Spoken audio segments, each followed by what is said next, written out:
Yesterday, 30 years ago, Scott Hall showed up in WCW interrupting a match. Scott Hall, who left WCW years ago, who was the Diamond Stud, then went to WWF. A match no one remembers who was in it. It's the promo that he goes out to kind of look at it. You know who I am, but you don't know why I'm here. And talking about the beginning of We. And the question would be to that, who was We? And we'd find out sooner or later. Prior to joining, the Clique broke kayfabe at the Madison Square Garden event. All four of Shawn Michaels, Triple H, Kevin Nash, who was Diesel, and Scott Hall, who was Razor, which both were their last night in the company, Diesel and Razor. Shawn Michaels was the champion, and Triple H would get punished. Instead of Triple H winning King of the Ring, it was Steve Austin. Triple H would get punished until the following year in 1997, where Triple H won the Intercontinental title and King of the Ring. You would see later that year in the fall the beginning of DX, and you'd see in 98 and 99 how Triple H would slowly shine. Scott Hall confronted Bischoff later on in the night, in the promo that he would keep referring to as the We, and the question would be, who was We? 2 weeks later, Kevin Nash made his debut. That's the We. This started showing WCW as the boss is Eric Bischoff. At the Great American Bash, Kevin Nash would hit the jackknife powerbomb on Eric Bischoff. The next night, WCW picked Sting, the Macho Man, and Lex Luger to go against the NWO, and the question would be, who's the third man, and that storyline would begin. This led to Hogan's heel turn. This is around the 83 weeks to where WCW was beating WWF until April of 1998, the episode of April 13, 1998 with Austin versus McMahon.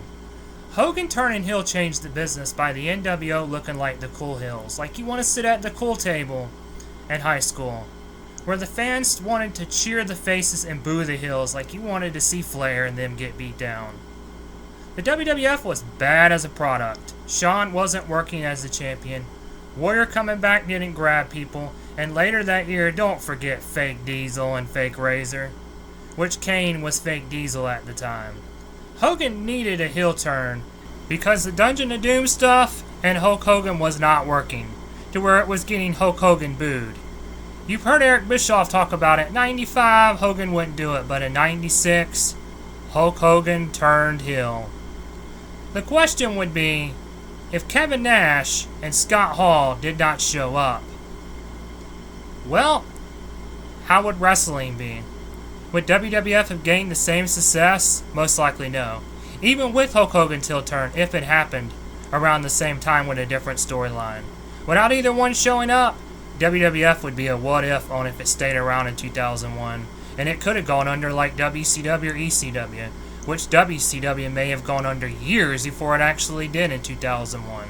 The question would be, with modern TV, would WWF change without Scott Hall and Kevin Nash jumping, say they signed that new deal and got the money and what they wanted in their next contract? Without the NWO, maybe not. So the NWO, in my opinion, it got WWF to go to the Attitude Era because of how bad they were getting their ass kicked in the ratings. And slowly WWF turned into the machine it is today as WWE. Which I'll cover Hulk Hogan's heel turn another time. But I will say, this moment changed the wrestling business for the better. And it all started with Scott Hall showing up in WCW. Let me know your thoughts. What did this do for you as a fan of wrestling if you were watching then? Feel free to share. Thank you for watching. On YouTube, check out the links in the description. Peace.